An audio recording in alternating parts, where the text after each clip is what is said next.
Sa ibang balita, pag-iibayuhin din ng Department of Transportation and Communication ang kampanya nito kontra korupsyon.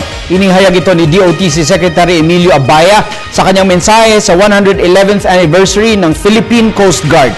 May report si Noel Perfecto. Maliwanag ang mensahe ng bagong kalihim ng Transportation and Communications ng kanyang harapin ng mga opisyalis at kawani ng Philippine Coast Guard sa kanilang ika-111th anniversary. Naitigil na ang lahat ng klase ng katiwalian sa mga ahensya na nasa ilalim ng DOTC at sumunod sa Daang Matuwid program ng Pangulong Benigno Aquino III. Itong maring atas ni Secretary Emilio Aguinaldo Abaya sa ilang mga opisyalis na nagsidalo sa naturang okasyon.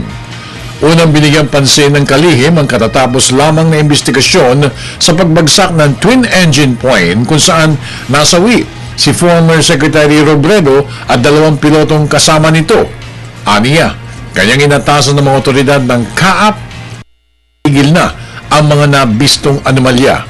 Partikular, yung may kinalaman sa tinuguriang shortcuts na ginagawa ng lahat ng mga flying schools sa bansa. Unang-una, we suspend people who are well, at least preventively suspend. I heard CAAP has preventively suspended an individual.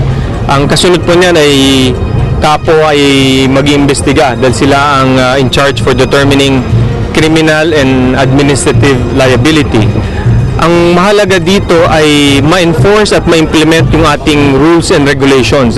Sa assessment ng investigation report, halos walang pagkukulang sa regulasyon. Ang pagkukulang yung implementasyon, yung pagkakataon na nagkakaroon ng kakutsaba, ng shortcut, ng minabadali ang proseso na mahalagang gawin.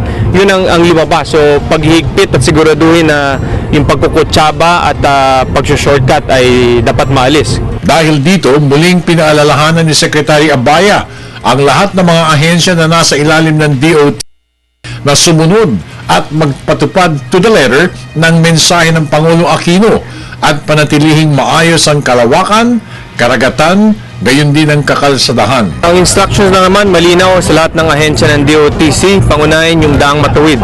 Yung sinong lumihis dyan sa Daang Matuwid may problema. Kung Daang Matuwid ang tatahakin niyo, din walang problema. Hindi lang po sa ahensya ito, dapat sa lahat ng ahensya sana. At parinig ko lang yun, dahil nung batang Encino ko, yun ang mga realidad nun. So maganda sa unang pagkakataon ay mabanggit ko na hindi tayo kasama, hindi natin ito tolerate, hindi tayo kasagwat sa ganong pamamaraan. Tungkol naman sa napabalitang waste dumping sa Subic Bay Area, patuloy na kanyang pinaimbestigahan ang pangyayaring ito at bigyang katapusan aniya ang nasabing usapin at kasuhan ang dapat kasuhan.